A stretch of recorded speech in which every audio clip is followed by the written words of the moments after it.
gente, eu vou me meter aqui. Cadê a Marina, que é a responsável, né, do Congresso pela organização? Eu sou o mediador dessa sessão.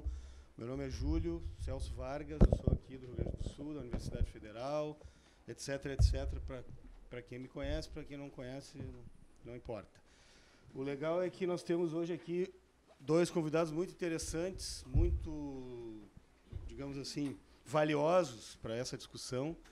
Enquanto a gente espera, então, pelo Alberto, a ideia do professor Jauregui, arquiteto, era passar esse vídeo aqui, de um cantor espanhol que tem uma mensagem interessante, legal, inspiradora. Então, problemas técnicos estamos tentando resolver. Se for possível, a gente ouve. Se não, eu acho que a gente podia começar, né, porque com 2h10, talvez com o arquiteto Jauregui, e depois, se o Alberto chegar, ele se junta a nós.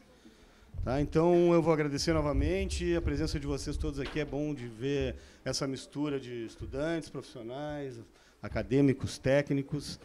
E acho que esse assunto é palpitante. Vamos ver duas visões da questão, né? Um lado mais arquitetônico, estrito, no sentido da pessoa que pensa e projeta o espaço e lida com esse tema, e outro de um operador, digamos assim, da segurança mais estritamente falando, né? Um advogado que tem uma atuação em institutos e consultorias, já foi vereador. Então, acho que muito interessante. É uma pena que a gente não tem nunca, né, a presença de autoridades ou realmente pessoas do poder público que deveriam estar aqui, né, para, de alguma maneira, aprender com esses especialistas. Então, eu vou passar a palavra para o arquiteto Jorge Mário Jauregui. E talvez, se ele então quiser, pode rodar o vídeo. Muito obrigado. A gente vai ter meia hora para cada um e depois, dependendo do tempo que sobrar, um debate, uma discussãozinha rápida. Obrigado. Bom, um prazer estar aqui. Nesta cidade que fazia tempo que não visitava. A minha ideia é primeiro ver esse vídeo muito curtinho que fala de coisas de hoje e é feito na década de 70, parece que foi feito ontem, tal a gravidade da questão. Conseguiu? Então, bom, a minha ideia era deixar um livro aqui com Ignácio, que é o que vende os livros, que trata desta questão, desta problemática. Se chama Estratégias de Articulação Urbana, está em espanhol, se compra na Livraria Técnica de Buenos Aires, que eu deixo os dados com Ignácio para quem quiser, mas também está na minha página e pode ser feito o download. Então vamos à mensagem. Es una canción que se llama Para y que más o menos dice: Padre, Padre, dígame qué le han hecho al río que ya no canta, que resbala como esos peces que murieron bajo un palmo de espuma blanca. Padre, el río ya no es el río. Antes de que llegue el verano, esconda usted todo lo que encuentre vivo. ¿Qué le han hecho al bosque, padre, que no hay un árbol? ¿Con qué leña encenderemos fuego? ¿Y en qué sombra nos cobijaremos, padre, si el bosque ya no es el bosque? Antes de que se haga oscuro, guarde usted un poco de vida en la despensa, porque sin leña y sin peces tendremos que quemar la barca. Tendremos que arar sobre las ruinas y cerrar la puerta de casa con muchas llaves. Y usted nos dice, padre, que si hay pinos hay piñones, que si hay flores hay abejas, y cera, y miel. Pero el campo ya no es ese campo. Alguien anda pintando el cielo de rojo y anunciando lluvia de sangre. Alguien que ronda por ahí, padre. Son monstruos de carne con gusanos de fierro. asómese y les dice que usted nos tiene a nosotros. Y les dice que nosotros no tenemos miedo, padre. Pero asómese porque son ellos los que están matando la tierra. Padre, deje usted de llorar, que nos han declarado la guerra. Es una canción... Es una canción que con mucha amargura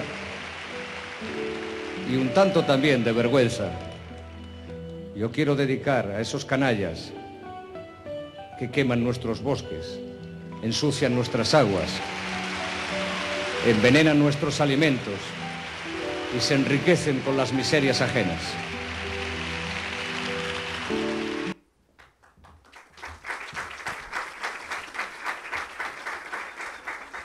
Más actual, imposible. Década de 70.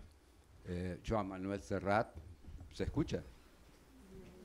Joan Manuel Serrat, un cantautor español que canta toda obra de Antonio Machado, el poeta español.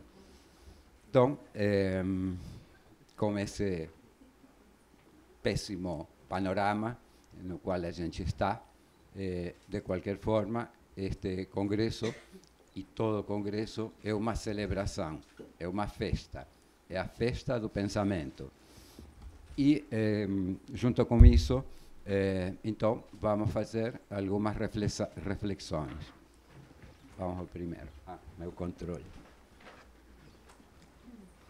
Bom, em qual contexto a gente está? Nesse.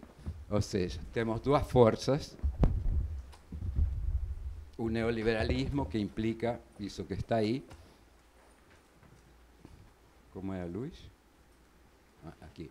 Desregulação do trabalho, financiarização da vida popular, exacerbação das desigualdades. Isto não funciona bem. Crescimento a qualquer custo, progresso destrutivo, movimentos políticos financeiros desestabilizantes. Bom, Argentina agora. Manipulação da opinião pública, notícias falsas, driblando fake news, driblando a democracia. É um documentário que eu recomendo, francês, Thomas Houchon, o autor, que está na internet, vocês vão lá, colocam e aparece, e revela o que está por trás dessas fake news. Depois, então, desde o ponto de vista do neoliberalismo, Estado mínimo, aquela questão, e o que vende bem. Não interessa se serve para alguma coisa, não serve para nada, a não ser poluir o planeta. Mas vende bem, então o neoliberalismo banca. Do outro lado, qual é a função do Estado nesse panorama? Sem dúvida, regular as relações entre os diferentes setores da sociedade, claro. Redistribuir, limitar, ordenar, planejar, estruturar. Essa é a função do Estado. Formular políticas públicas de longo prazo e atender às maiores urgências, claro, não é o liberalismo que vai fazer isso. Combater o abatimento e construir a confiança, essa é uma questão central de qualquer política pública. Esclarecer aos cidadãos e não enganar os cidadãos com notícias falsas. Estado adequado para fazer o que deve ser feito. Ecossocialismo, poderíamos dizer. Essa é a questão hoje. E fazer o que é necessário, não o que vende bem. No nosso campo, no socioespacial, o que isso tem a ver? Tudo. Qual é a tarefa nossa, arquitetos urbanistas? Ordenar o uso do território e orientar o crescimento, elaborar programas de interesse social nas 4 escalas do urbanismo, a pequena, média, grande e a territorial, que tem lógicas diferentes, viabilizar o financiamento para programas, projetos e obras, tudo isso é do Estado. Urbanizar as áreas excluídas da urbanidade e requalificar as periferias, obviamente. Garantir o direito à cidade e oferecer habitação com equipamentos e serviços públicos de qualidade, não é só hacer casinha, nem apartamentinho.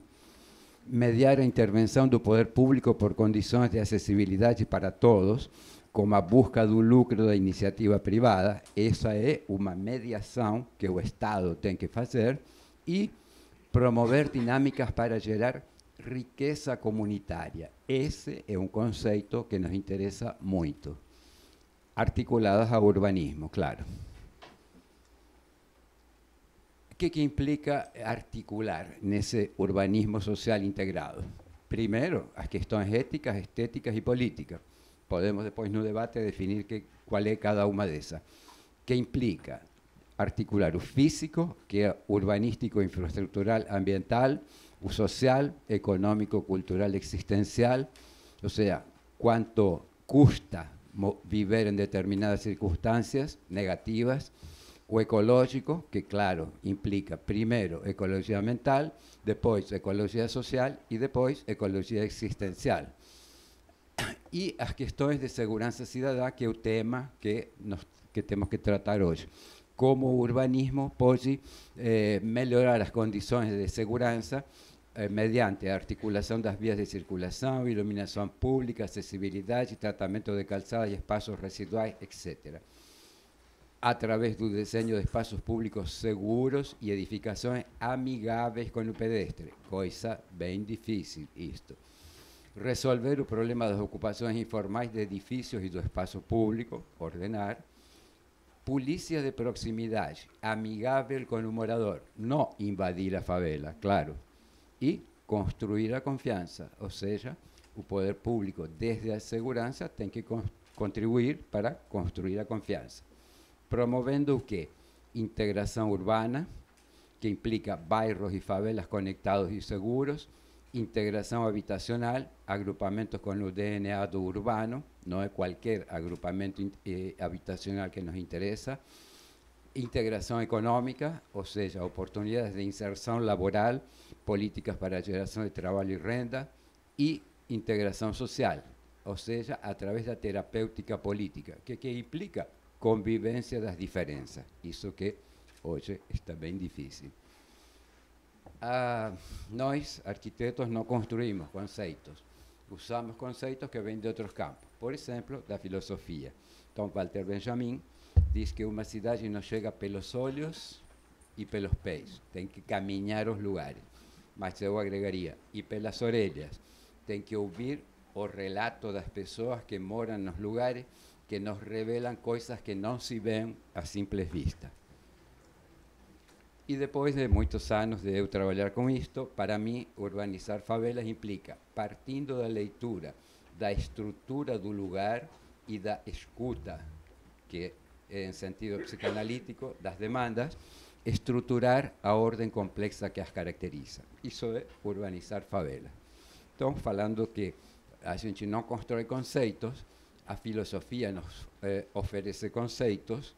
Por exemplo, o conceito de rizoma para pensar o múltiplamente estruturado, o múltiplamente enraizado, o conceito de dobra, de espaço liso, de espaço estriado e muitos outros conceitos. A psicanálise nos ajuda para essa escuta das demandas através do método freudiano da associação livre e da atenção flutuante. E o trabalho específico insubstituível do arquiteto, que tem a ver com essa leitura da estrutura do lugar, que é o primeiro passo antes de fazer nenhum traço.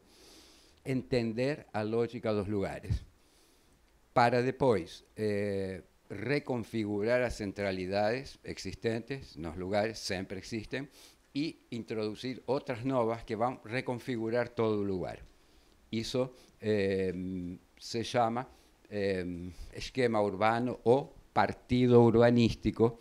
Esse realmente não funciona. Bom, e depois, todas as engenharias, as políticas sociais, os aspectos sociológicos, os aspectos legais, os aspectos geobioambientais. Tudo isso para quê? Para dar conta deste magma urbano, que é o campo onde a gente trabalha. Isto saiu na sexta-feira passada. Olhem que bonito o título. Isso é Mia Couto e Eduardo Agualusa, que entendem bastante disso. Podemos falar de 4 escalas de intervenção no urbanismo social.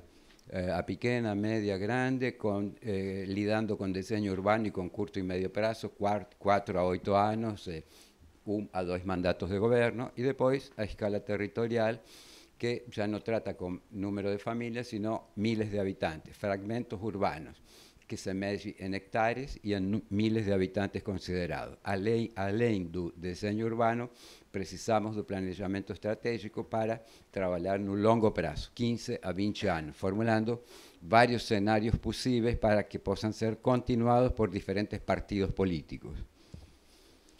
Em 2000, no ano 2000, eu ganhei esse prêmio que colocou no tapete, digamos, levantou a questão da relação formal e informal e da quantidade enorme de informalidade que havia no planeta, que todos sabiam, mas que, como sempre, Harvard são bem espertos, que colocaram, lideram visibilidade. Esta é a primeira favela que eu trabalhei, do Favela Bairro, 10 pontos de intervenção, a infraestrutura como urbanismo, tinha essas condições prévias, depois, com a urbanização, o rio canalizado estrutura toda a reurbanização do lugar, as unidades habitacionais coletivas, que é uma questão bem importante, a passagem do individual ao coletivo na habitação, nas comunidades. Outra favela, Fubá Campinho, mais equipamentos, mais intervenções, a Vila Olímpica, o núcleo da intervenção, contenções, condições prévias e depois urbanizado, essa Vila Olímpica que além de esporte tem sede da Associação de Moradores, padaria industrial, centro de computação e outros serviços para a comunidade. Sempre trabalhando com materiais que requiram o mínimo de manutenção possível, a reciclagem dos galpões que já existiam, o núcleo da intervenção, a creche, uma praça, isto é a sede da Associação de Moradores e a sede da Escola de Samba, que claro, isso não se toca, mas se introduz um edifício para manejo do lixo, campo desportivo, um edifício para serviços dos moradores, a creche utilizando materiais o mais permeáveis possível para garantizar ventilação natural o máximo de tempo do ano, um equipamento muito importante que é o posto de orientação urbanístico e social, que neste caso a gente construiu a partir deste edifício que estava abandonado, e aqui se reúnem os representantes do poder público com a comunidade para gerenciar os conflitos pós-obra, uma vez que a gente sai da comunidade. Outra comunidade, Monstro Sul, o núcleo habitacional, organizado em torno de pátios comunitários, esporte, habitação, e falando em termos de segurança, que é o tema que nos interessa, escadas transparentes que podem ser controladas visualmente pelos moradores de dia e iluminadas de noite. Então, é um lugar fácil e seguro para se movimentar.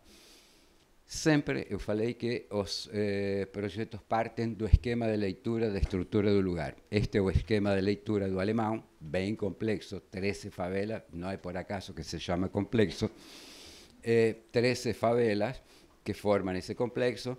O esquema mostra a organicidade e a complexidade das interrelações que compõem as diferentes partes do lugar, essa massa contínua que ocupou todos os morros.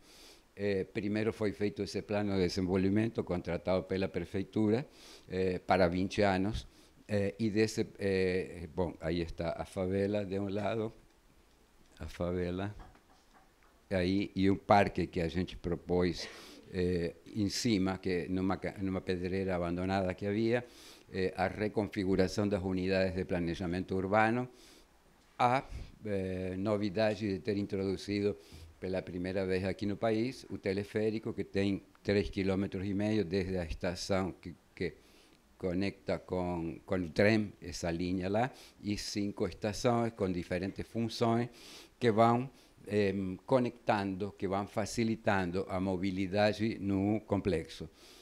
Uma das estações tinha área externa que permitiu dotar a comunidade de muitos equipamentos públicos, a construção das estações, sempre uma das funções era construir espaço, não havia espaço, tinha que ser retirar gente para construir estritamente o necessário, retirando o mínimo possível e relocalizando as pessoas no mesmo lugar. Já a estação construída, com os espaços públicos ao redor, ou uma estação que não tinha nenhum espaço ao redor, mas esses espaços residuais que resultam da implantação da estação são super importantes. A nova configuração da paisagem do complexo, que agora, desde sentadinhos no aeroporto internacional esperando para embarcar, a gente olha a paisagem e vê a Igreja da Penha lá à direita, 4 estações do teleférico e o Cristo, que colocaram literalmente no mapa o complexo do Alemão. Então, essa é a foto real. A implantação do centro cívico, no PAC, incubadora de projetos comunitários, as unidades habitacionais que buscan sempre ventilação permanente, reduzindo a necessidade de meios mecânicos, a construção dos edifícios com sistema prefabricado, laje, viga, pilares, acabados com tijolo aparente para ocupar muita mão de obra e gerar trabalho e renda, que é uma das funções do urbanismo. O núcleo inicial terminado, 350 unidades, a incubadora comunitária, não me entendo com isto, as partes deportivas, etc., constituindo uma nova porta de entrada ao complexo. E sempre a possibilidade e a oportunidade de reintroduzir verde, vegetação, a todas as escalas, pequena, média, grande, territorial, através dos projetos para reverdificar a cidade. Na linha do que falava Lúcio Costa, de reequilibrar a relação massa verde, massa construída. Outro complexo, Manguinhos, bem complexo, também 11 favelas, 6 de um lado, 5 do outro, da linha do trem que dividia as comunidades, com uma série de usos, refinaria de petróleo, a Fundação Osvaldo Cruz, galpões do porto, ou seja, rios contaminados, canais poluídos, tudo que de pior a gente possa imaginar como uma situação socioespacial numa metrópole. Então, era essa a condição das vias do trem. E o projeto, que eu passo muito rápido aqui, tem 2,5 km de um ponto ao outro de extensão, uma nova estação de trem no meio, um centro cívico na ponta, reciclando um distrito militar que estava abandonado. O projeto que buscava criar uma rambla entre a nova estação do trem e o centro cívico, a construção da rambla, a estação, a foto é péssima, mas isso é verdade, está a estação construída e os espaços públicos ao redor, isso, a estação se transforma num mirante, porque estar em cima permite ver a paisagem, diferente de Alemão, Manguinhos é plana. Então, vamos voltar atrás. Manguinhos é plana e permite pensar isto, um sistema de ciclotáxi para movimento interno que não contamina, é humano, não gasta, a não ser energia física.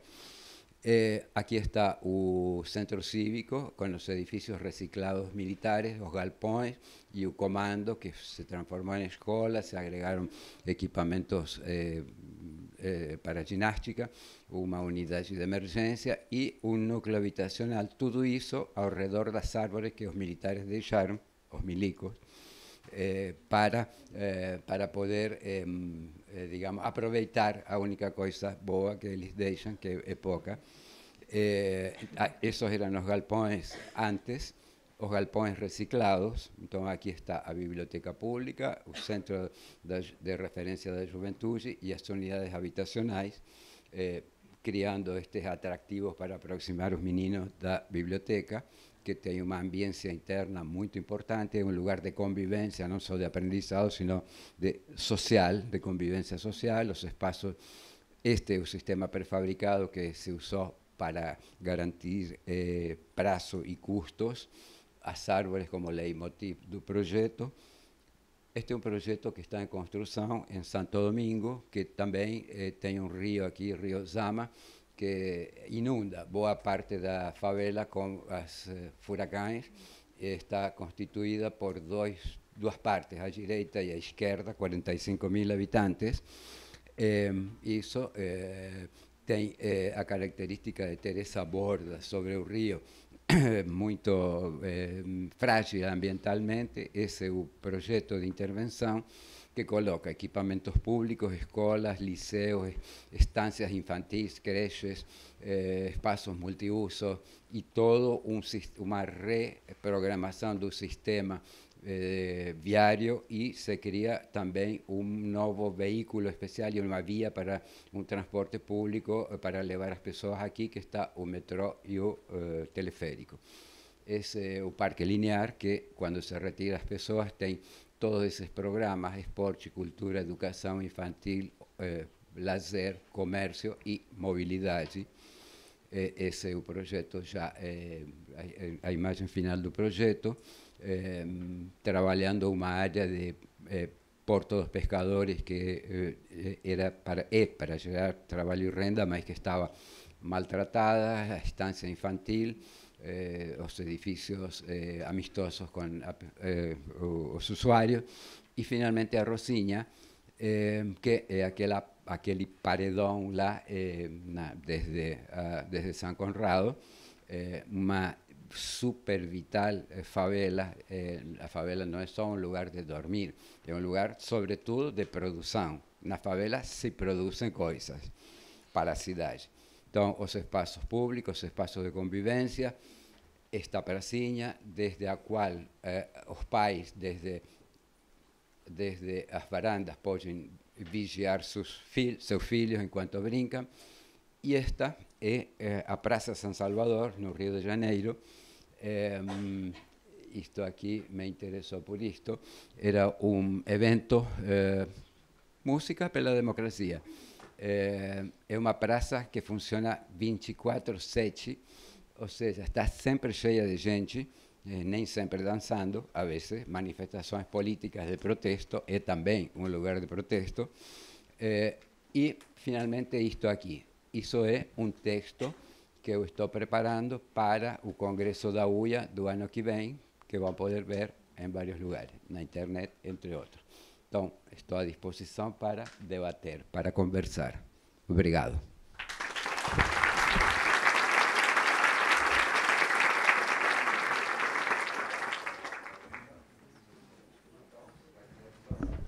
Alô, alô. Chegou o nosso colega? Não. Então, né, infelizmente, é uma pena perder essa outra visão do outro lado, não arquitetônico, né? Fazer um contraponto aqui.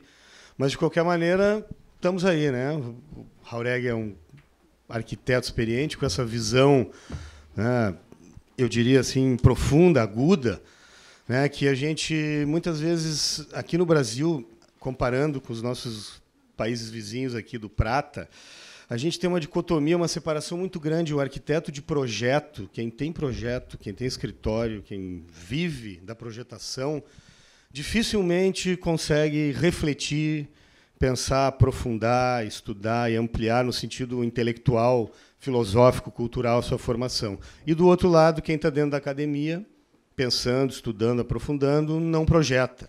A gente tem quase um corte aqui no Brasil muito claro. Eu sou, há 10 anos, professor universitário, me afastei das pranchetas, que é o que eu fazia antes. No Uruguai e na Argentina, por uma série de fatores, eles misturam mais. Quem tem experiência conhece, né? Vai para lá, ouve, vê. Eles projetam. Quase qualquer arquiteto de escritório tem uma formação intelectual e um discurso muito consistente. Então, é muito legal ver um exemplo como o Jáuregui, que há muitos anos projeta e escreve, reflete, registra, publica livros, né? Então, isso é uma coisa raríssima e valiosa para nós.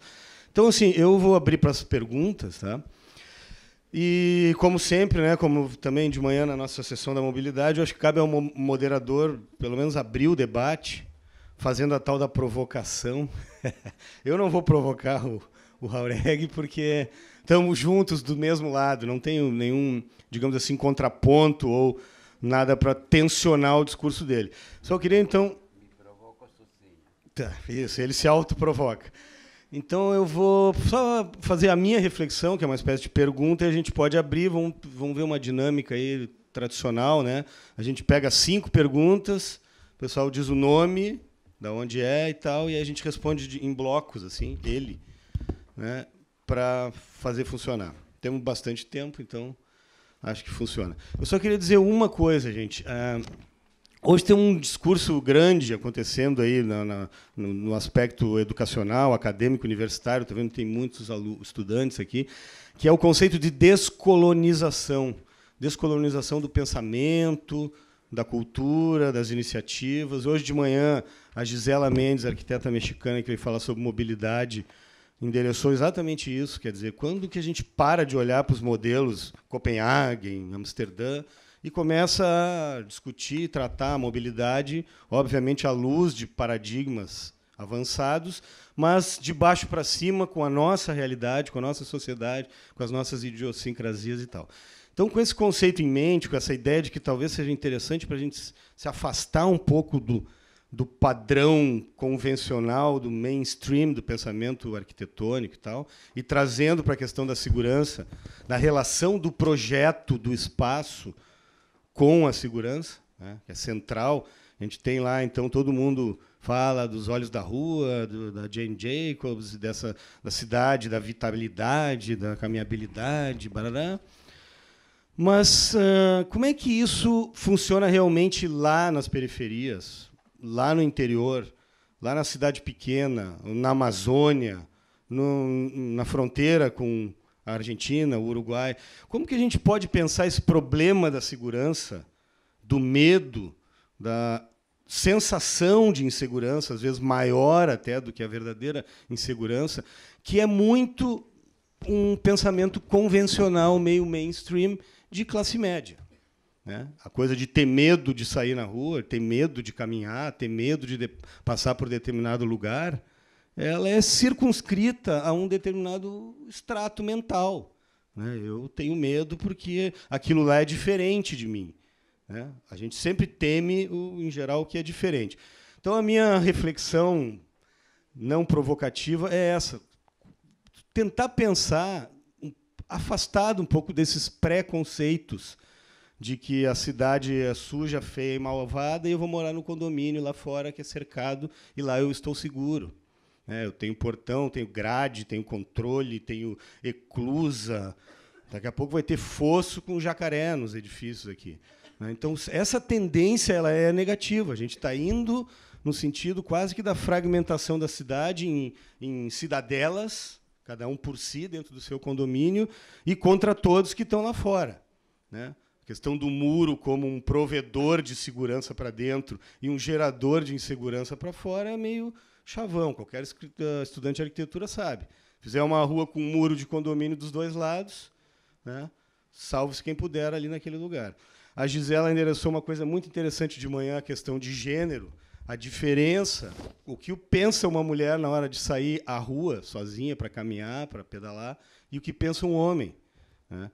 Também, como é que uma mulher se sente à vontade numa cidade escura, cheia de muros, cheia de grade, né, para sair de noite, para caminhar, para, digamos assim, promover uma mobilidade ativa ou uma vitalidade urbana, ocupar os bares, ocupar as praças, quando a cidade fisicamente parece ser hostil, de acordo com aquele pensamento. Então, eu vou parar por aqui, depois, se for o caso, volto a participar, e vamos abrir, não sei se o professor quer falar um pouquinho, a gente abre, então, levantem-se, eu peço ajuda aqui da organização para anotar onde estão as perguntas.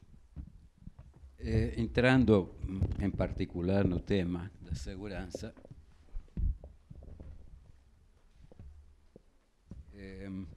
então, quando eu cheguei aqui, ontem, fiz umas perguntas aos cidadãos pela rua. Eu perguntei como é o transporte público. E eles falaram ruim. Eu perguntei por que ruim. porque são veículos antigos, ineficientes, não cumprem horário e não têm ar-condicionado. Então, esse já é todo um diagnóstico do transporte público na cidade. Segunda pergunta foi, e a segurança? Então, cara, as pessoas me falaram, bom, há muitos problemas em Porto Alegre, muitos roubos. Então eu falei, mas como roubos? E eles me falaram que, por exemplo, no centro, aqui onde eu estou, num hotel, você não pode sair a caminhar na rua depois das 9, porque não tem ninguém, porque está vazio. Então, segurança também não anda bem na cidade. E depois, perguntando mais a outras pessoas, me falaram que sim, que não é que não se possa caminhar, claro que se pode caminhar, mas o clima geral, a percepção da insegurança é negativa. Os responsáveis do poder público, pela segurança e pela condução das políticas públicas, não souberam construir bem isso que eu falei, construir a confiança. Esse é o primeiro passo, a primeira responsabilidade de um político, construir a confiança no que diz e no que faz. E se não faz, então tem que prestar contas por quê. Então, segurança eu acho que não existe uma cidade no mundo segura. Talvez aqueles nórdicos lá, os vikingos, tenham suas cidades seguras, bicicletáveis, mas são pouquinhos, são assim. E o planeta está cheio, bilhões de seres humanos. Então, eles são uma referência mais ou menos. O que nos interessa pensar é como a gente torna mais seguras nossas metrópoles. Isso que é o problema. E para isso precisamos de políticas públicas, estratégias e convocar os diferentes saberes, disciplinas, que têm coisas para dizer, para ajuntar, não juntar, ajuntar a uma política pública. Então, eu diria que por aí podemos começar a pensar esta questão da segurança. Bom, no Rio houve a experiência das UPP. Então, as UPP durante um certo tempo funcionaram, mas qual foi o problema? Por que declinaram? Porque não estavam articuladas a uma política pública de urbanização. A segurança, que na verdade sempre é insegurança, corria solta, separada do urbano. Quando nós fizemos os projetos de Complexo do Alemão, Complexo de Manguinhos, vários, nas reuniões intersecretarias do poder público, nunca estavam os representantes da segurança pública. Eles se achavam que eram de outra raça, estavam fora, não precisavam ser convocados. Depois, vários anos depois que terminaram as obras, eu fui um dia ao Complexo do Alemão para levar uns amigos, e aí, do lado das estações do complexo, vi umas torres de vidro, de 4 ou 5 pavimentos, que eram as torres da UPP, feitas por deve ser algum sargento que deve ter projetado elas, todas de vidro espelhado, algo bem rejeitando o que está ao redor, se escondendo dentro, a segurança se escondendo, ou seja, algo bem desintegrado da comunidade, nada a ver com a comunidade. Era uma força de invasão. Ou seja, um ponto lá para controlar, com uma metralhadora giratória, todo o movimento da comunidade. Óbvio que isso não podia dar certo nunca. Então, as UPPs que no início criaram uma boa receptividade da população, com o tempo foram se degradando, contaminando, corrompendo, aceitando o dinheiro do tráfico e perderam a confiança da população e hoje não são nada, não representam nada. Claro, a gente tem a desgraça de ter um governador e um prefeito totalmente ineficientes neste momento, mais que ineficiente, mas não quero entrar muito, onde para o governador, por exemplo, segurança pública é atirar desde os helicópteros contra a população. Isso é a segurança pública hoje no Rio. Então, claro que isso nunca pode dar certo. Então, a gente está no impasse. Mas vamos às perguntas.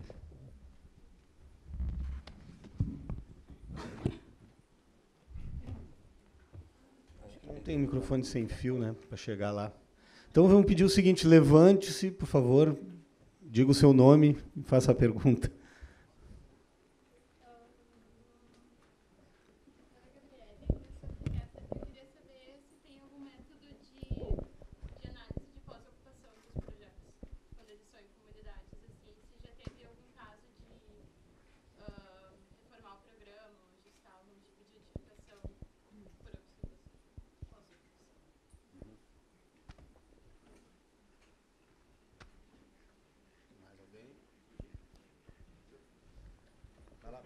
Fala alto, por favor.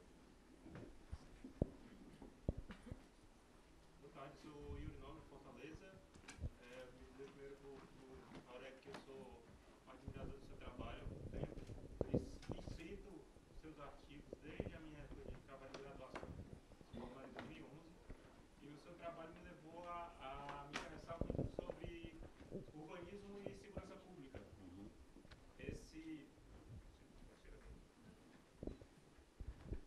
O seu trabalho me levou a me interessar muito sobre urbanismo e segurança pública, e esse interesse me levou a viajar até Medellín para conhecer o exemplo de Medellín.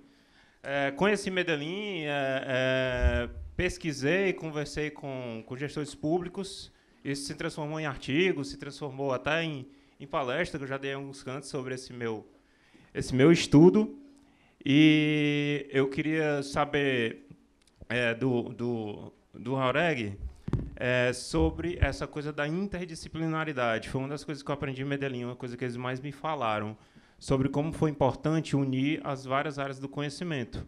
E eu queria saber como é que o arquiteto ele lida com essa interdisciplinaridade, como é que ele trabalha, como é que ele faz para unir essas pessoas em torno do urbanista, que foi mais ou menos isso que eu aprendi, a essa interdisciplinaridade, e o urbanista como figura catalisadora dessas informações. Eu queria saber como é que você lida com isso nos seus projetos, enfim. Obrigado. Mais alguém? Mais um? Senão eu vou me perder. Tá. Então é só 3, não 5, tá? Temos bastante tempo. Oi, o meu nome é Rafaela, eu sou aqui do Rio Grande do Sul mesmo. Eu sou estudante de arquitetura na Unicinos, e nesse semestre eu estou fazendo um trabalho sobre o Objetivo de Desenvolvimento Sustentável da ONU, o 11, que é sobre as cidades, e cheguei num ponto dentro de uma das metas, e que também é relacionada ao tema que eu quero trabalhar no meu TC, sobre não somente as metrópoles e a questão da segurança pública e do desenvolvimento urbano, mas as cidades pequenas em expansão, porque quando eu vejo essa conversa sobre o planejamento urbano, e até Medellín também foi um assunto que eu trabalhei, e essa relação com a sociedade, eu vejo que tem uma integração maior nas cidades maiores. E nas cidades mais do interior, parece que é algo muito cada um por si, e existe muito um centro onde ocorrem as atividades do dia a dia, e acabou, deu 7 horas, vai todo mundo para os seus bairros, e acaba tendo, se tu tem alguma coisa para fazer à noite, isso se torna um ambiente muito inseguro, tanto que nós não temos nenhum lugar de lazer na minha cidade nesse sentido, e justamente esse é o tema que eu quero trabalhar: como fazer um lugar urbano, um espaço urbano que possa funcionar de dia e de noite de uma forma que a sociedade abrace e trabalhe de uma forma de expansão numa cidade pequena, não só numa metrópole. Muito bem, obrigado. Bom, como sempre, eu vou começar pela última, que é a que mais me lembro. Então, desenvolvimento sustentável, entre aspas, esse conceito, associado com cidades pequenas. Mas, primeiro, desenvolvimento sustentável. eu penso que nas cidades pequenas, muito mais evidente do que nas grandes, implica articular o urbano, o rural com o urbano, ou seja, como se passa do rural ao urbano e do urbano ao rural. Então, esse é um tema que tem a ver com preservação da natureza, com produtividade, com diminuição das distâncias entre centro e bordas. Desenvolvimento sustentável tem muitas formas de entrar nele, nesse conceito. E tem a ver com segurança. Sempre estou tentando lembrar uma cidade pequenininha, modelo, digamos. De alguma forma, para ti, pode ser uma referência boa. Cidade pequena, claramente delimitado, construído e a borda, e é caminhável, agradável. Claro, tem pouca gente que mora aí. Então, é mais pontual a questão da segurança, mas numa permanente, numa cidade, sempre, qualquer cidade, penso na cidade do interior de Minas, por exemplo.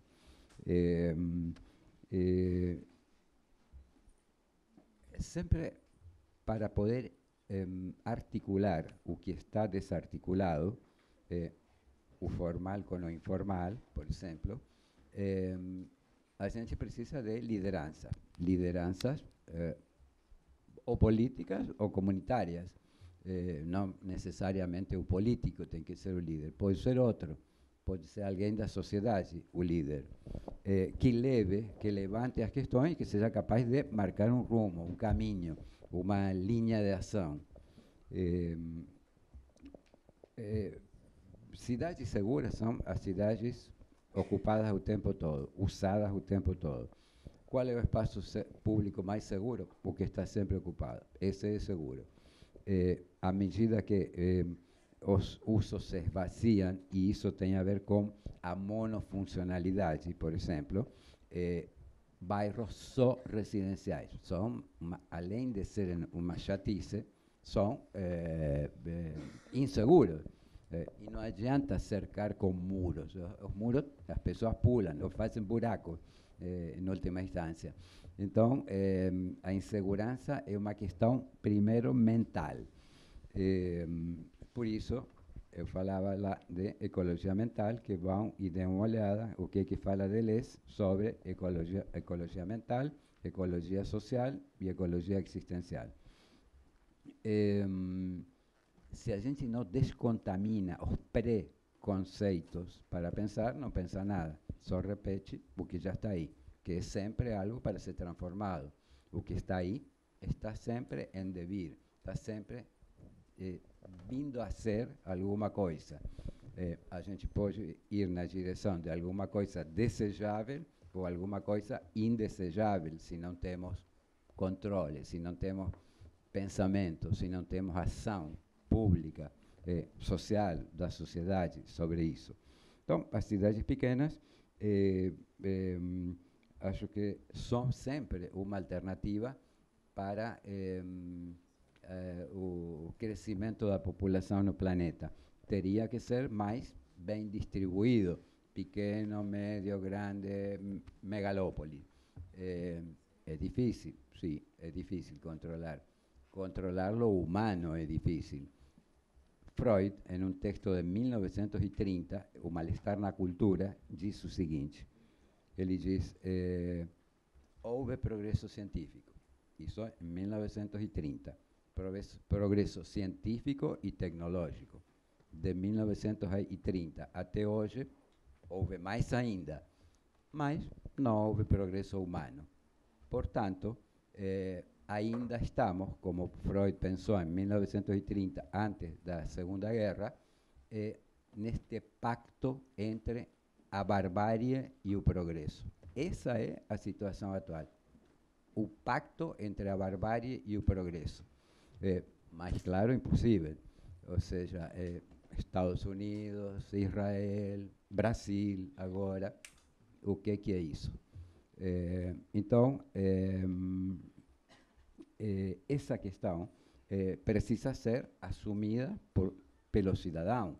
Ou seja, o cidadão é que tem que pensar e tem que saber escolher seu representante, primeira coisa. Portanto, precisa ser um sujeito esclarecido, entre aspas, não se deixar enganar pelas fake news, por exemplo. Analisar o que recebe como informação, seja nessa coisa do WhatsApp ou em qualquer outra, nos meios de comunicação, que são meios de incomunicação. Então, eu sempre gosto muito dos países que têm revistas de arquitetura e urbanismo, revistas não, publicações separadas no jornal, cada fim de semana, onde tem uma seção sobre arquitetura e urbanismo, que conta o que se faz no país dele e o que se faz fora. Então, isso vai formando o cidadão, vai criando uma demanda, vai ajudando a aumentar o nível da demanda do cidadão. Não um cidadão passivo que aceita qualquer coisa, o que lhe vendem pelos meios de incomunicação, senão um cidadão ativo que pensa a partir do que recebe e devolve, se possível. Então, por exemplo, eu não digo que uma cidadezinha pequena vai ter um jornal, um suplemento de arquitetura ou urbanismo, mas alguma matéria, algum artigo, alguma coisa, nos meios de comunicação entre as pessoas, ou mesmo nas redes sociais, esse é outro palavrão, mas nas redes sociais também pode circular algum atisbo de inteligência, digamos, alguma coisa de inteligente tem que haver. Não é possível que tudo seja lixo. Então, eu digo, temos que usar as coisas que temos ao nosso alcance. Um artigo, qualquer um pode escrever e publicar. Se está bem escrito, se diz alguma coisa consistente, qualquer dono de jornal é provável que publique. Nas redes sociais é mais fácil, qualquer um publica o que quer. Mas, claro, não se trata disso. Se trata de pensar e depois publicar. Então, nesse sentido da cidade pequena, do sustentável, o sustentável começa por isso, por sustentar uma ideia de sociedade, uma ideia de relação homem-natureza, de um lado, e de outro lado, uma relação homem-tecnologia, que cada vez vai mais no sentido da hibridação. Cada vez mais temos dentro do nosso próprio corpo partes tecnológicas, e vai ser assim permanentemente e cada vez mais. Isso não vai regredir. Então, isso para as cidades pequenas, tudo que suscita em torno da questão da cidade pequena. Depois, você perguntava sobre a interdisciplinaridade. Sim, acho que o arquiteto tem que estar sempre em formação. Nunca está formado, nunca terminou de aprender, nunca sabe o suficiente. Sempre é incompleto seu saber. Então, temos que ser leitores compulsivos, receptores de informações de todo tipo, cinema, literatura, política, segurança, tudo importante. Depois vamos ver o que é prioritário, que é outra questão. Mas, então, interdisciplinaridade quer dizer, não é necessário esperar que o poder público nos contrate, ou mesmo o privado, para fazer algo, um planejamento urbano para integrar conhecimentos. Nós somos parte de uma sociedade, temos relações, atuamos nas universidades, no poder público, no país, fora do país. Hoje é cada vez mais fácil. Então, interdisciplinaridade significa compartilhar informações, em primeira instância. E depois, definir campos específicos que interessam ouvir para pensar antes de fazer. Depois que está feito, é já irreversível. Mas antes de fazer, a gente pode se dar o tempo necessário para pensar, que não é o tempo do projeto. O projeto é sempre pedido para ontem. Então, a gente tem que ter pensado antes para depois poder responder para ontem. Isso da interdisciplinaridade. Do método pós-ocupação. Essa palavra método é muito complexa. Método pós-ocupação. É todo um desafio, um método. Não há método pós-ocupação. O poder público, por exemplo, sim, fez alguns estudos, mais ou menos superficiais, mas fez avaliando o que fez suas próprias políticas públicas. Não há, há também outras publicações universitárias avaliando determinados programas, determinadas intervenções, determinado particularismo, mas sistematizado, completo, entre aspas, completo, nada nunca está completo, mas relativamente completo.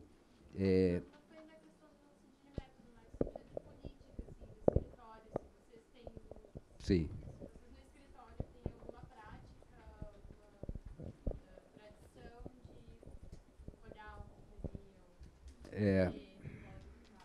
Nós temos,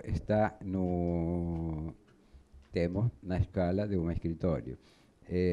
No concurso do Morar Carioca, foi pedida uma metodologia para apresentar, para ser classificado. Nessa metodologia,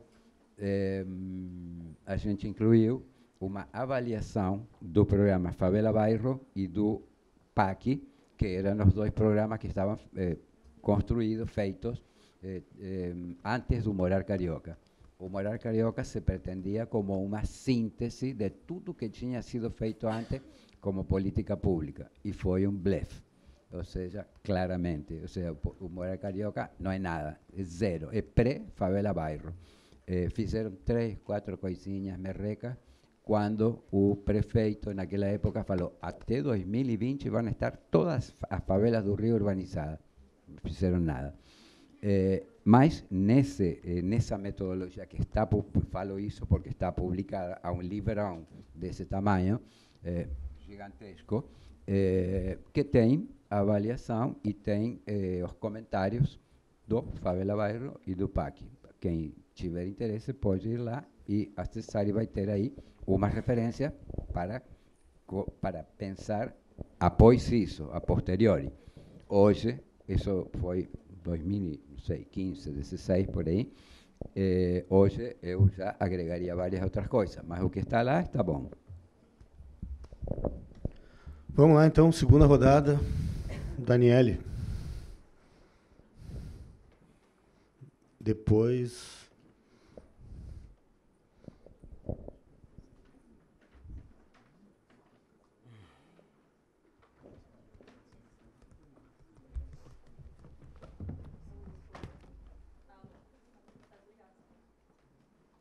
Oi, agora sim.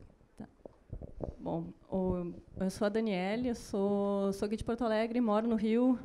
Cheguei no Rio aí na época do auge das UPPs. Queria propor uma reflexão, uma provocação também, que eu acho que a gente...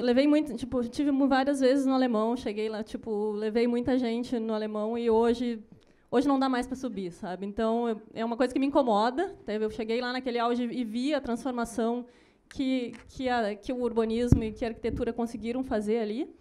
Mas, por outro lado, a gente tem aí um buraco negro de políticas públicas ou não políticas públicas, e uma força estrutural tão forte, que é a questão da segurança pública ou da violência, que eu me pergunto, hoje eu trabalho com mobilidade a pé, tá? Então, estou aí propagando esse discurso da Jane Jacobs, da vitalidade urbana, que ela ajuda na segurança, os olhos na rua, mas lá no fundo eu me pergunto se a gente já não passou desse limite aí no Brasil, sabe? Até que ponto a gente consegue interferir sendo urbanista? Ou qual é o nosso limite? Ou se a gente não tem um limite, o que a gente pode fazer numa situação como a do Rio de hoje, por exemplo? E eu acho que uma das coisas que também me faz pensar, é uma provocação para ti, Júlio, já. Que o Júlio foi meu professor, sabia. tá? Exato, não ia deixar passar. Assim. Não, que você falou no início dessa concepção de segurança vir de classe média. Eu acho que sim, existe isso. Esse medo da rua é uma coisa de classe média, mas eu acho que a gente já passou disso também. Tipo, eu estou vindo da sessão de gênero e mobilidade também, onde eu apresentei um trabalho que a gente fez no Recife, com grupos focais em mulheres na periferia do Recife. E a gente só conseguiu entrar no tema mobilidade depois que a gente deixou elas falarem sobre violência. Então, o medo da rua ele já chegou em populações de baixa renda, sabe? Não é mais um privilégio da classe média. Então, mais aí um monte de problemas aí que queria ouvir a tua opinião, Jorge, porque também acompanho teu trabalho há bastante tempo. Estive lá no escritório há vários anos atrás, conhecendo também o trabalho no alemão bem no início. Parabéns. Obrigado. Vamos. Falamos dois. Mais alguém? Vamos fazer mais uma? Meu nome é Natália, sou estudante de arquitetura da PUC. Eu fico particularmente muito fascinada com os teus trabalhos nas favelas e a minha questão é sobre o teleférico no Complexo do Alemão. Eu vi esses tempos um depoimento de um morador do complexo dizendo que nas bases desse teleférico teriam salas que foram oferecidas para o pessoal da comunidade fazer as atividades dele, produzirem arte, fazerem oficinas, enfim. E que é uma ideia muito bem pensada, eu acho que é muito excelente, só que esse acesso não está sendo dado para eles. Então, eu queria que tu falasse um pouco sobre como é projetar num país onde ainda o acesso a essas pessoas, ainda a gente, mesmo assim, entrando na favela, dando esses espaços para eles, eles são retirados. Hoje em dia, tem tipo perícia lá, polícia, que ocupam essas salas que seriam destinadas aos favelados mesmo. Então, como é pensar em um projeto que seria dado com excelência, se a gente não tivesse esse preconceito e, enfim, a segurança pública que não é para alguns. E, enfim, isso. Bom, eu vou me permitir aqui falar um pouquinho, rapidamente, respondendo a Daniele. Excelente aluna, excelente colega de alguns trabalhos e, né, técnica, estudiosa e ativista dessa ideia de cidade mais humana, cidade para pessoas, que perpassa objetivos de sustentabilidade e que, no fim, nos leva mais para uma grande discussão, talvez eco, geo, etc. Né? A questão da segurança como percepção, né, gente? A gente sabe o seguinte, por exemplo, para a classe média, há um mercado cada vez maior que se retroalimenta de dispositivos de segurança. Né? Então, é a guarita na rua, é o guarda, é a cerca. Isso é um mercado em crescimento, é um interesse econômico imenso, é um monte de dinheiro que está aí. No meu edifício que eu morava, né, lá, aquela coisa tradicional, a família, filhos, garagens, 2 vagas, barará, barará, começou o papo de botar a portaria virtual. Portaria virtual, porque pintou esse conceito, portaria virtual. Não, é bom, é excelente, vai economizar, nós não vamos ter mais problema trabalhista com porteiro, não sei o quê. E eu, puxa, gente, sabe, o Rio é tão legal, claro que aí vem toda uma discussão de o tipo de emprego e a escala social, etc. Mas no Rio é tão legal os porteiros dos prédios, são nossos amigos, são conhecidos. A galera deixa a chave dos carros com os porteiros, eles ficam negociando um porteiro com o outro, estacionam na calçada, na Copacabana, o Leme, tem muito isso. E aqui a gente cada vez está mais despessoalizando. E eu perguntei por quê, gente. Chega uma criança, uma velha com uma compra e tal, não tem um porteiro nem para dar bom dia, assim, uma desumanização, não, porque vai economizar na taxa do condomínio.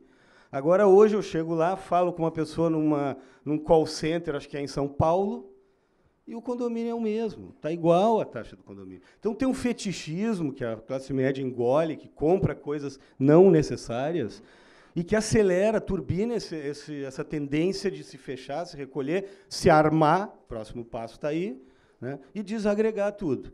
Então, digamos assim, a origem do pensamento é um pensamento mercadológico, digamos assim, de que segurança é mercado, assim como educação, como tudo é mercado, a água, o ar, né, daqui a pouco. Então, no momento que a gente tem um interesse pesadíssimo nessa direção, e aí a gente tem que dizer, essas empresas de segurança, a grande maioria delas, o proprietário vem das forças de segurança pública do Estado. O cara se aposenta e abre uma empresa de segurança. Qual é o interesse desse mundo, desse mercado, em que a cidade seja segura? Nenhum. Então, nós estamos enfrentando realmente uma disputa por mercado, digamos assim. Tá? Então, esse é um primeiro ponto, só para a gente refletir. Tá, gente? Quando quando houver a reunião de condomínio de vocês e começar essa discussão, eu falei o seguinte, né, evidências. Gente, nós estamos aqui há 10 anos. O que aconteceu aqui até hoje? Alguma invasão, alguma ameaça? Nada. Não tem suporte em evidência, que é uma coisa que nós, acadêmicos, estamos tentando vender a ideia de que tomar decisão tem que ter evidências. Cercar a redenção, etc. Cadê os dados? Cadê os dados, os números, as quantidades, os mapas, etc. É tudo no achismo. É que nem aquela história do estudo sobre as drogas do Instituto Oswaldo Cruz, que o ministro disse que não. Joga fora isso aí. Eu dei uma banda em Copacabana e lá essa é a evidência científica que nós temos para fazer política. O desejo das pessoas, de classe média, né, com aquela visão. Um outro exemplo. No dia de um jogo do Internacional, quem não é aqui de Porto Alegre, ali, mais ou menos na beira do rio, na Zona Sul, próximo a um grande complexo de favelas nosso, talvez a única dentro da cidade, que é a Cruzeiro, a Grande Cruzeiro, né? Eu, no mesmo dia que estive lá de tarde trabalhando, fazendo uma pesquisa que mostra que sim, Daniela, a mulher, e principalmente a mulher negra, é a pior situação. Não tem acesso a carro, não consegue andar de bicicleta, tem medo, só anda a pé e de ônibus, está obesa, fuma, está deprimida, tem dados, tu conhece o projeto Estarrecedores. Estive lá trabalhando durante o dia nessa comunidade, de uma maneira tentando, né, não prometer, não fazer aquele discurso do acadêmico que vai para a vila e, né, venham aprender comigo, o sábio, o iluminado. Voltei para casa de noite, conversando com meus amigos que vão no jogo do Inter. No outro dia, o cara veio me contar que, peguei um desvio Waze. O vidro é preto e é fechado, nem olha para fora. O Waze me disse para ir por aqui. Quando eu vi, eu estava dentro da vila. A gente fechou o vidro e eu fiquei apavorado. Nunca senti tanto medo na vida. No mesma vila que eu tive lá de tarde, caminhando pela rua e tal, né?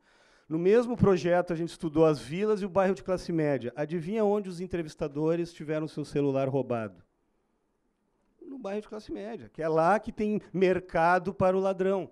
A violência da favela ela é fundamentalmente a guerra das drogas, a facção. Então, lá na Cruzeiro, a partir do momento que a gente teve acesso à comunidade, pôde andar, os entrevistadores, nenhum episódio de violência. Violência teve lá no bairro classe média, 6 da tarde, a guria com mochila, celular e tal, pum, levaram. Assim como roubam um carro e tal.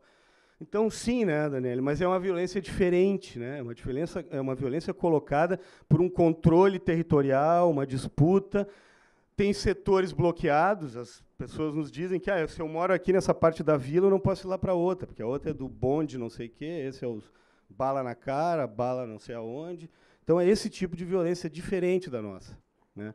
Então, sim, mas há que modular essa questão. A paranoia da classe média, eu diria que é o coração do problema. Obrigado, desculpa. Bom, ótima intervenção. Não tenho nada para agregar, é isso mesmo. Só vou retomar uma questão que você mencionou, que seria outra discussão. Você aludiu. Então, eu penso que essa outra discussão é ecosofia.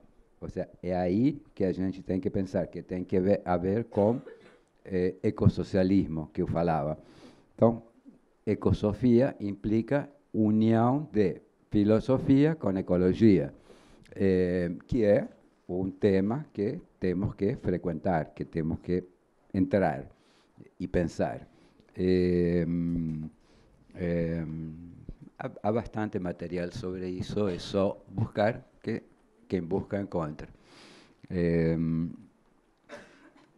Sobre a questão do teleférico, que não me lembro quem era, você falou que tinha uns espaços no teleférico que você usou a palavra dando esses lugares esses espaços para a comunidade. Os espaços não são tão dados, digamos assim, foram pensados e projetados a partir de interpretação da demanda, ou seja, do diálogo com a comunidade, que pediu determinados equipamentos junto com a estação.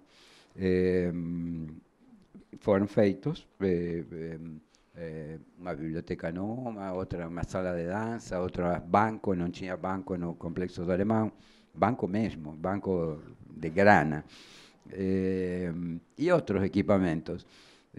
espaço para usos comunitários. Cada estação tinha tem.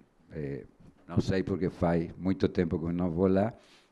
Como a Daniele falou, hoje não se vai nas favelas, a nenhuma delas. Nem pequena, nem média, nem grande, nem muito grande. Está tudo restituído ao pré-favela bairro, a situação. Então, há muito trabalho para fazer, de novo, refazer. O que fazer? Ela perguntava.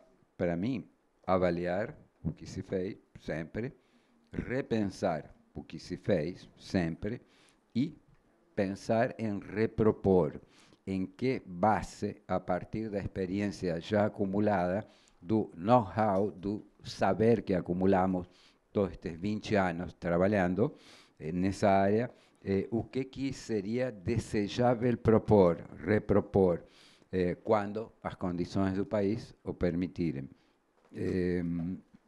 Acho que é um momento para nós, arquitetos urbanistas, de acumulação de forças.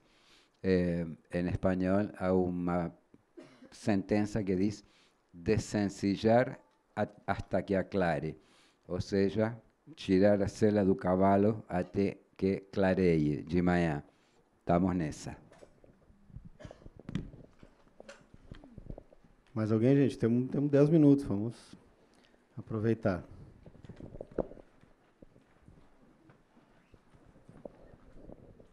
Boa tarde, tudo bem? Meu nome é Helena, sou estudante da Fevale de Arquitetura e Urbanismo, né? Estou no final do curso, finalmente. E eu trabalho na prefeitura de Novo Hamburgo, cidade aqui da metrópole, né?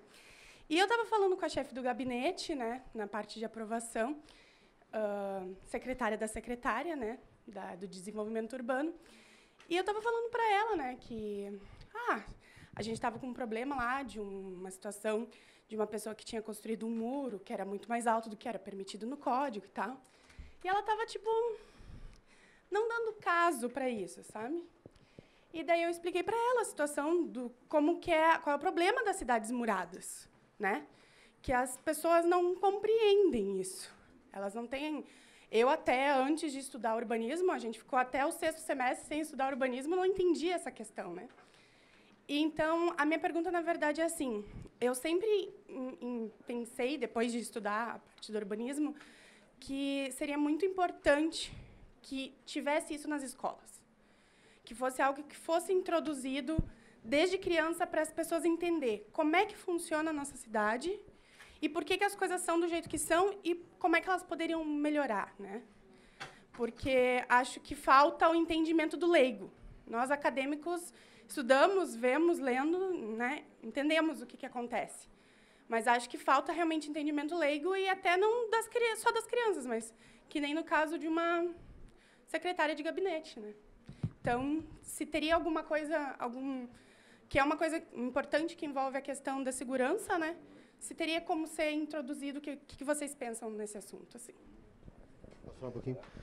Não, é interessante. Eu até me permito, fui professor um tempinho na Fevale e justamente tive a sorte de pegar um momento em que houve um financiamento do governo federal para o PAC Reurbanizações de Favela em Novo Hamburgo. Um programa bem pretensioso, com diversas comunidades, né, começando pela Palmeira. Então, a Vila Palmeira, eu acho que talvez os professores ainda falem, ela foi um paradigma de realmente projetação e condução de um processo nos moldes com a universidade, e para evitar, na época, estava aquela briga, o CREA contra... Eu vi a Andréa Ilha aí brigando contra as faculdades que faziam um projeto, aí articulamos com o CREA, articulamos com a Associação de Arquitetos e Engenheiros, e se começou uma iniciativa muito interessante pela Palmeira, que depois pegava ali a Pilger, pegava Getúlio Vargas, desenhei um monte, né, participei com os outros professores. E, então, teve um momento em que essa onda de pensamento e de financiamento respingou bem por todo o Brasil e, logo a seguir, né, desapareceu. Então, fazer esse comentário, não sei se tem conhecimento, onde é que andam esses projetos, onde é que eles pararam, o que aconteceu com eles, pelo menos como projeto, acho que é uma referência, às vezes, interessante. E sobre os muros também, rapidamente, Porto Alegre ainda consegue segurar um pouco acho que pela legislação, né, para aprovar muro mais baixo, 1,80, grade, toda uma série de... que ainda está mantendo a coisa menos feia com as grades. Tá? Mas certas cidades, como o próprio Rio e Belo Horizonte, eu estive em Belo Horizonte recentemente, depois de muito tempo, é deprimente, né? É deprimente. É uma coisa assim, muro de 3, 4 metros em todas as casas. Né? Então, essa cultura do medo e do enclausuramento, ela chega ao ponto de quase de nublar o entendimento das pessoas. Quer dizer, ela é uma representante da classe média tradicional e ela compra esse discurso e reproduz acriticamente. Então, é um pouco isso que eu estava querendo dizer antes. A gente tem que tentar se afastar um pouco desse mainstream, desse pensamento pasteurizado. O exemplo que eu dei, eu e meu colega, era para dizer o seguinte: dois indivíduos iguais, mesmo padrão de renda, de escolaridade, etc., tudo praticamente igual. Não que eu seja melhor que ele, mas a minha profissão é pensar. Né? Então, quando tu começa a pensar, tu vê o absurdo que é esse tipo de pensamento preconceituoso e quase cego, que reproduz essas tendências negativas. Não, vamos comprar a portaria virtual, vamos comprar, vamos botar um muro, vamos botar a eclusa, o cara fica preso no meio de um... Né? Abre uma, fecha a outra e... Coisas estúpidas, absurdas, que se a gente pensar, a maioria do pessoal é novo, mas se normalizou essas coisas que eu fico pensando não muito tempo atrás, 20 anos, quando eu tinha a idade de vocês, se aparecesse uma ideia de vamos botar uma eclusa, sabe, assim como no meu tempo dos meus pais, banheiro sem janela, cozinha sem janela, essas coisas que hoje nós já normalizamos. Tá? Então, eu acho que talvez o teu papel seja esse, tentar com um discurso, mostrar obras, mostrar textos, e, de alguma maneira, influenciar esse núcleo duro do pensamento careta da classe média. Bom, complementando isso, apenas um brevíssimo comentário. Você falava o que poderíamos fazer, o que poderia ser feito nesse sentido. Eu acho que educação cívico-urbana, sem dúvida. O sea, levar as escolas, todas as categorias, públicas e privadas, porque os privados também não pensam nada. Então, o sea, sobretudo nas privadas, mas também na pública, levar o pensamento sobre o urbano, sobre a arquitetura, sobre a paisagem, sobre a nossa sociedade, lá onde é mais absorvível. Eu me lembro que, no início do Favela Bairro, quando eu apresentava o projeto final para a comunidade, uma vez que estava aprovado, depois a gente ia nas escolas da periferia da favela, onde iam as crianças da favela para estudar, e apresentávamos na escola. Por quê? Justamente por isso. Porque esse menino depois explicava para os pais de que se tratava a questão. Então, havia uma troca bem interessante aí, que precisa ser ativada sempre. Bom, acho que está na nossa hora, mas se alguém ainda tiver algum comentário, tem 1 minuto.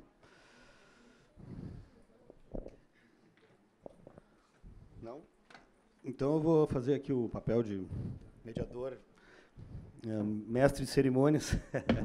Vou agradecer a presença de todos, a gente aproveitem. Eu realmente sou assim um cara dessa turma do IAB que, digamos, está por trás desse congresso, né? O Rafael, o Thiago, que hoje está no CAU, e toda essa geração que hoje está promovendo coisas interessantes.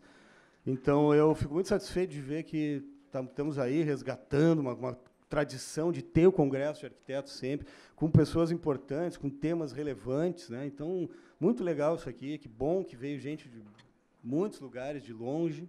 Aproveitem, curtam, tem mais hoje e amanhã. Procurem, né, quem não conhece, as obras do Jauregui, muito interessantes. Ele trabalha não só... A gente não é... Como é que é? O Pinterest, só pegar as imagenzinhas deles, né? Ele tem uma reflexão, um método muito bom.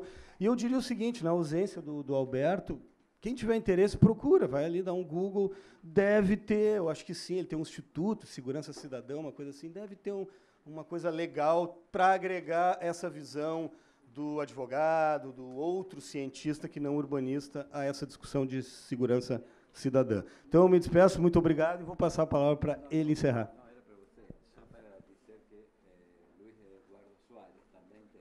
Ah, sim. Sim, Luiz Eduardo Soares, para quem não conhece, o sociólogo que escreve bastante sobre isso, sobre desmilitarizar as polícias, etc. Tá? Então, obrigado, gente. Aproveitem.